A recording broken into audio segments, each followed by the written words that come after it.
পুরনো ঢাকার চাঁদ মিয়া ওরফে সোহাগ নামক একজন ব্যক্তিকে কি নির্মম, পৈশাচিক, বর্বরোচিতভাবে মেরে ফেলা হচ্ছে। বিশাল একটি পাথরের খণ্ড বারবার শরীরের সমস্ত শক্তি দিয়ে তার উপরে ছুঁড়ে মারা হচ্ছে।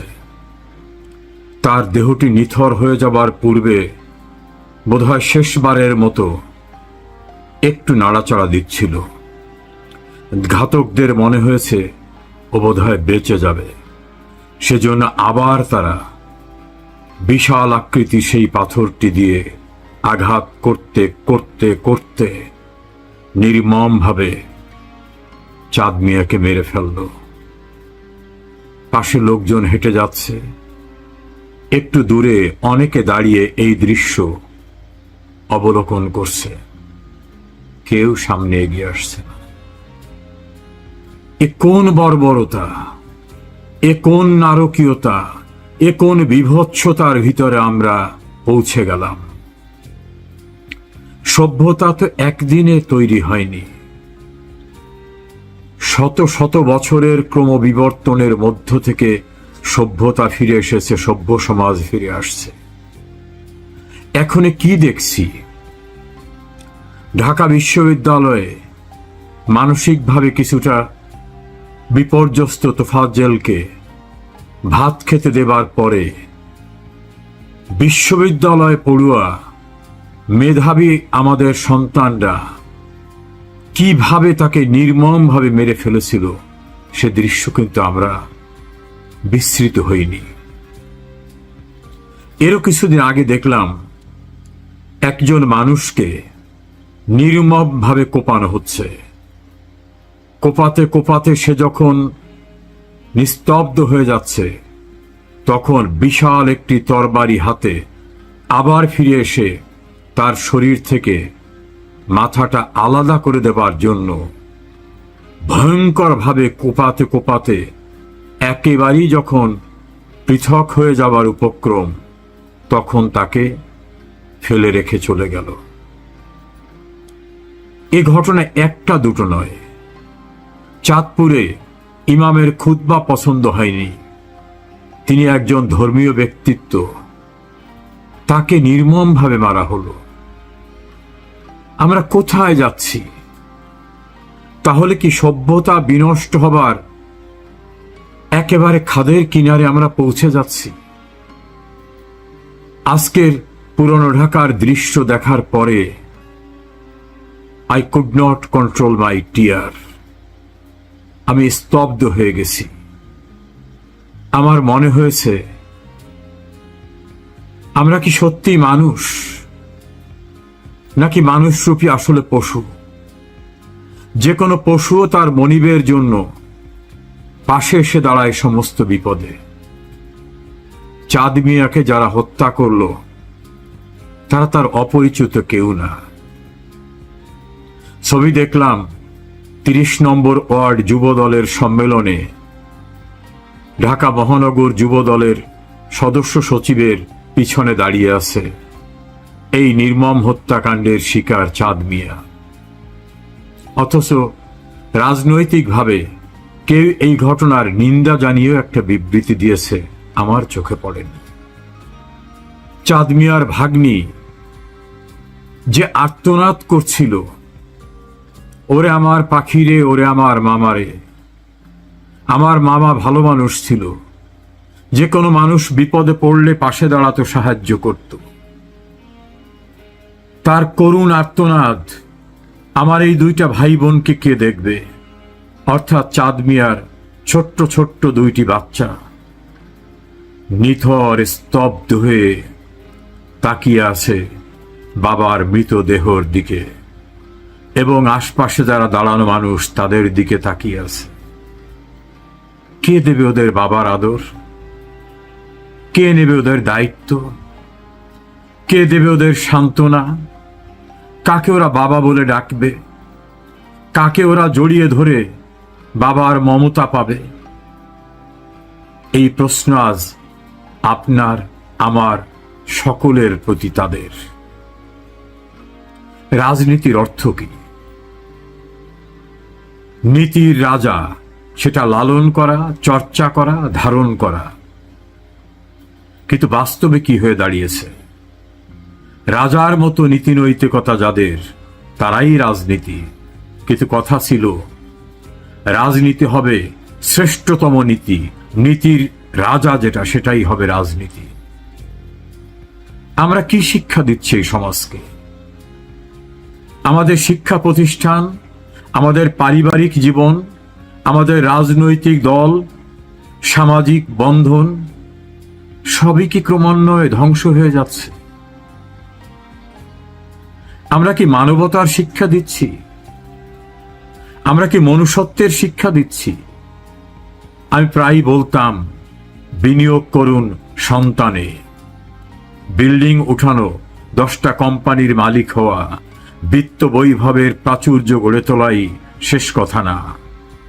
সন্তান যদি আদর্শ মানুষ না হয়, তাহলে যে বিত্ত বৈভব তৈরি করে রেখে যাব, সবগুলি ধ্বংস করতে তার বেশি সময় লাগবে না। কিন্তু আমাদের সন্তান যদি আদর্শ শিক্ষা পায়, মানবতার শিক্ষা পায়, মনুষ্যত্বের শিক্ষা পায়, এই সমাজ ব্যবস্থা তাদের কাছ থেকে অনেক কিছু পাবে। আমরা আমাদের ছোটবেলায় যে লেখাপড়াগুলো করতাম, সদা সত্য বলিব, মিথ্যা বলিব না।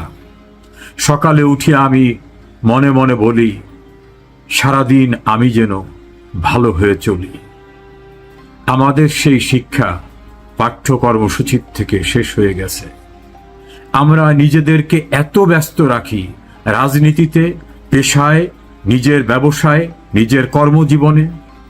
আমাদের সন্তানদের শিক্ষা দেওয়ার সবচেয়ে বড় পাঠশালা যেটা পরিবার, সেখানে আমরা বিপুল টাকা বিনিয়োগ করে প্রাইভেট শিক্ষক নিয়োগ করি। সে গতানুগতিক পড়া গলধকরণ করে। কতটা কোচিং সেন্টারে দিয়ে আমার সন্তানকে জিপিএ 5 পাওয়াবো বা ফার্স্ট ক্লাস পাওয়াবো, সেটা নিয়ে আমরা ব্যস্ত। ঘরে আমরা সবাই ব্যস্ত অন্য কোনো কিছু নিয়ে। এভাবেই কিন্তু সমাজ আজ ধ্বংস হয়ে যাচ্ছে। একটা সময় সমাজ এমন ছিল, সেখানে কোনো রাজনীতি ছিল না। সামাজিক বিচার হতো, সামাজিক শিক্ষা হতো।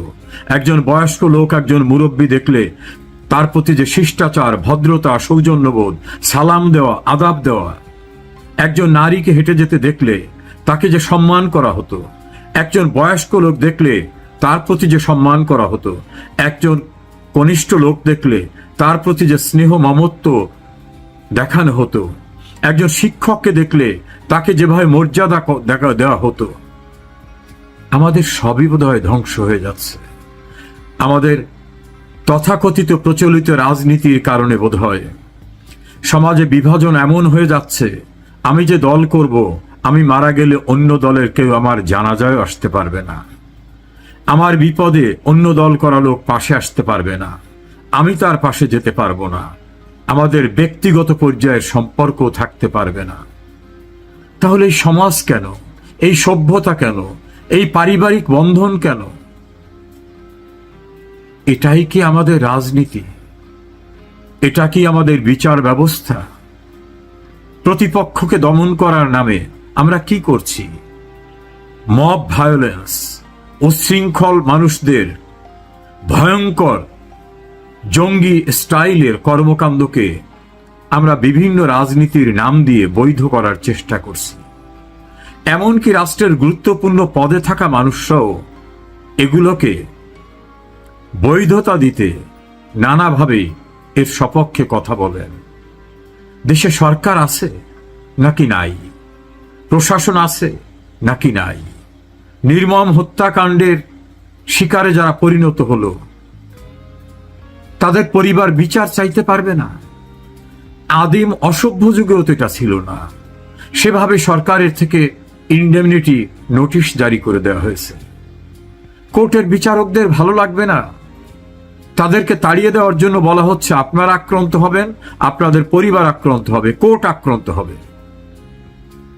আত্মসম্মান রক্ষার্থে সর্বোচ্চ আদালতের বিচারকরা চাকরি ছেড়ে বাড়ি চলে যাচ্ছে। পছন্দ হচ্ছে না, নিম্ন আদালতের বিচারকদের বাধ্যতামূলক অবসরে দিয়ে দিচ্ছেন। কঠোর পদক্ষেপ নিয়ে আইন রক্ষা করার চেষ্টায় সম্প্রতি একজন ভারপ্রাপ্ত কর্মকর্তাকে সবাই সাধুবাদ জানিয়েছিল। তাকে প্রোটেকশন না দিয়ে তাকে প্রত্যাহার করে আনা হলো। শিক্ষা প্রতিষ্ঠানের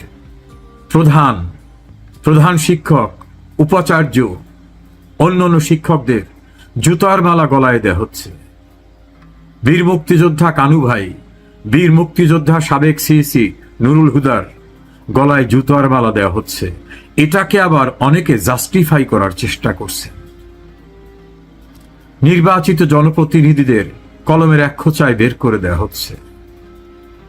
এই সমাজকে যেভাবে বিভাজন করা হচ্ছে, এই বিভাজনের যে ভাঙন, তা কি জোড়া লাগানো যাবে?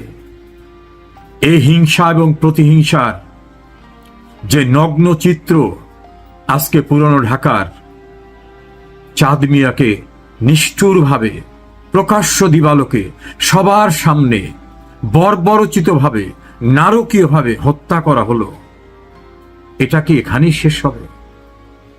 এর প্রতিহিংসা, এর পাল্টা প্রতিহিংসা আজ হোক কাল হোক একদিন কি হবার সম্ভাবনা নয়? অবশ্যই।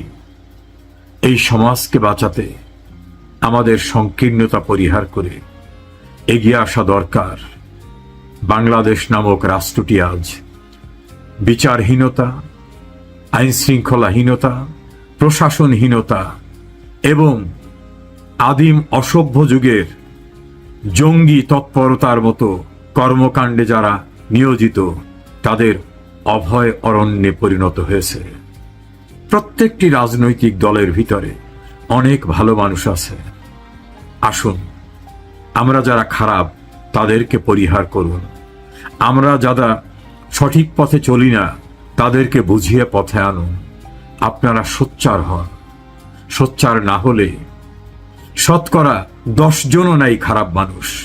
সেই খারাপ মানুষগুলি আমাদের পূর্বপুরুষদের অনেক ত্যাগের বিনিময়ে তৈরি করা এই সভ্যতা, এই সমাজ ব্যবস্থা, এই সৌভ্রাতৃত্ব, সহমর্মিতার বন্ধনের সুন্দর বাংলাদেশটাকে নরকে পরিণত করেছে, চূড়ান্ত স্থানে নিয়ে যাবে। সেখানে কেউই নিরাপদ থাকবেন না। আপনাদের সন্তান, আপনাদের বোন, আপনাদের কন্যা, আপনার প্রতিবেশী কেউই নিরাপদ থাকবেন না। আমরা একেবারে খাদের কিনারা এসেছি। এখান থেকে পরিত্রাণের জন্য শেষ চেষ্টা করতে আপনার বিবেক হোক জাগ্রত।